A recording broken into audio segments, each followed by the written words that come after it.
YouTube, top of the top, money off the clock, red pills for blue collars, man. All right. I know I've been doing a whole lot of shorts, trying to get my content up through the algorithm and whatnot.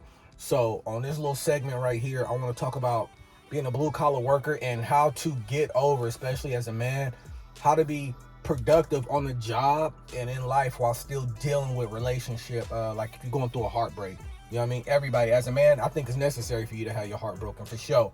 It's going to create stoicism. It's going to show you what it's like to take a loss, heal from it, and then move forward to the next process, man, because not every day is going to be 70 degrees and sunny outside. You get me? So as a man, you need to experience heartbreak. You need to know what it's like to have someone walk out on you, even though you've given it your all. You know, it creates experience, and you as an adult, as you mature, you're going to be able to explain your experience and how you've managed to go through that situation to the next person, because it's always going to be somebody going through exactly not 100% like you have gone through it, but they'll be going through something similar, man, and they'll come to you for advice. And you want to have experience. You know what I mean? You want to be seasoned in life as a man. You have to. It's necessary to be seasoned in life as a man. You get me? So one of the things to show you should do, it's not in any particular order, as a man when you're going through a heartbreak and how to heal, is you should still pick up where you left off with your life. Your life does not stop. Get outside. It's okay to isolate for a second, to process it. Accept the fact that she just moved on, bro. Or accept the fact that you had to let her go. You had to send her back to the streets because you chose the wrong one. You saw the red flags and you finally said, all right, I'm up out of here. You get what I'm saying? So the faster you acknowledge the situation for what it is, now you're ready to move on, instead of just basking in it, just sitting in the shit. You know what I mean? You sit in shit long enough, you start to forget about how bad it smells. You get me? So get out of that situation, acknowledge it for what it is. Now you could start moving forward. You need to start going outside. You need to start going back outside, but productively. Don't drown yourself in wanting to go out to the bars, go out to all these hookah lounges and partying and stuff like that. No, do things that are edifying to your spirit, edifying to your body, edifying to your mind. You get me? Like, do those type of things, being outside in nature. If you got to hit a library because you used to do poetry, read books and stuff like that, get back into those things that you gave up because you were devoting too much time into that person.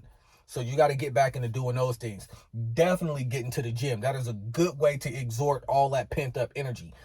I highly recommend doing some boxing, some type of physical extracurricular activity to where you can exhort all that pent up anger and emotion. You know what I mean? And it's also positive because it gives you a good result. On top of that, it's going to teach you how to harness stress, focus, things like that, while you're still while you're in a chaotic situation, especially when you're dealing with some boxing, some type of training, some jiu-jitsu, anything like that. You know what I mean? Because you're training, you're going against somebody else. You know what I mean? So you have to do that. It's definitely good. Getting outside the house, doing some type of training. You know what I mean? You definitely want to talk about it. I'm not advocating therapy. Therapy is good. You know what I mean? To an extent, if you're using it for the right reasons. But you definitely want to talk to other men. I wouldn't say talk to a gang of other men, because they're going to give you too many perspectives. You know what I mean? You're going to have the guys who are still on that blue pill stuff. You're going to have the guys that, say, oh, well, you should chase her. That's like the worst thing you could do, is still keep trying to chase her. Focus on you, King. Focus on you, man. You get me? Focus on you. Talk to, maybe if you don't have your father, talk to an older male role model who's also gone through these type of things. You have to have some type of male influence who you can talk to, who's not going to sugarcoat shit. You know what I mean?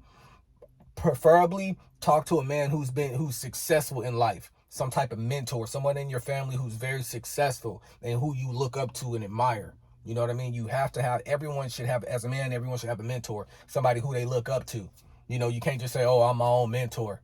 You know what I mean? Because at the same time, you're your own worst enemy. Self-doubt, then you out. That's a whole nother thing right there, though.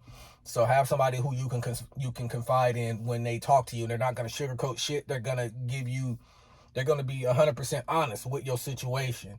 They're not going to hold nothing back. They're going to tell you where you're fucking up at, and you need to accept that as well. Because on the outside looking in, when you caught up in love and stuff like that as a man, you start doing things and accepting behaviors that you know damn well you shouldn't. All right? Also, while you're a blue collar worker doing this, there's the bad part about when you're going through a heartbreak and you're not handling it. You start messing up on the job site, dude. And the type of work that we do, this is infrastructure work. You know what I mean? Like, society is dependent on us to not let our feelings come to the job site. You need to leave your feelings at home, and it can be difficult. I've seen it time and time again on the job site where you could tell a man is going through some stuff at home because he's messing up on the job site. He's cutting material wrong. He's not paying attention to the blueprints. He's not reading things right. Even if he's a foreman, he's sending guys in buildings that aren't even ready yet, that haven't even passed inspections.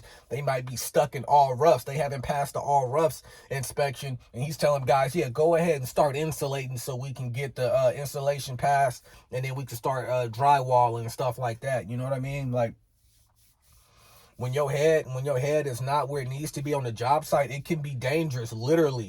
Literally, you can have people who do dangerous things because they're not paying attention. They're so wrapped up in what them and their girl has going on.